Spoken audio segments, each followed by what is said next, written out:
आता पाहूया टॉप 9 मोठ्या बातम्या। जैसलमेरमध्ये आज पुन्हा 7:30 ते 6 वाजेपर्यंत ब्लॅकआउटची घोषणा। ब्लॅकआउटचा आजचा 7वा दिवस।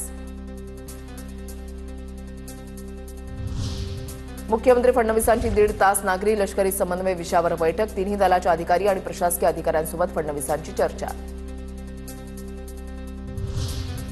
भारताचा स्टार क्रिकेटपटू विराट कोहली कसोटी क्रिकेटमधून निवृत्त। कसोटी क्रिकेटमधून निवृत्त होणं सोपं नव्हतं, पण हीच योग्य वेळ, विराटची प्रतिक्रिया। जालन्यामध्ये भोकरदन तालुक्यामध्ये जोरदार पावसाची बॅटिंग। छोट्या मोठ्या ओढ्यांना पूर।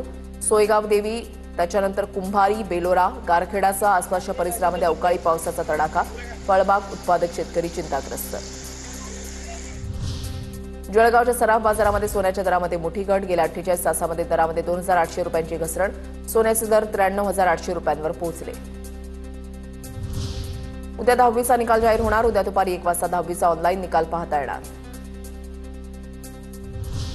कर्नाटकातील अलमट्टी धरणाच्या प्रस्तावित उंचीवाढीचा मुद्दा महाराष्ट्रामध्ये तापणार। त्याविरोधात अंकली फाट्याजवळ रविवारी सर्वपक्षीय चक्काजाम आंदोलन। सर्वपक्षीय नेत्यांच्या बैठकीमध्ये आंदोलनाचा निर्णय। उंची वाढल्यास कोल्हापूर सांगलीला पुराचा धोका। शिर्डीच्या साईबाबा चरणी दुबईतल्या भाविकांना अर्पण केलं 24.5 लाखांचं सोनं। सुवर्ण अक्षरामध्ये लिहिलेलं ओम साई हे नाव द्वारकामाई भिंतीवर बसवलं। नाव जाहीर न करण्याची साई भक्ताची संस्थांना विनंती।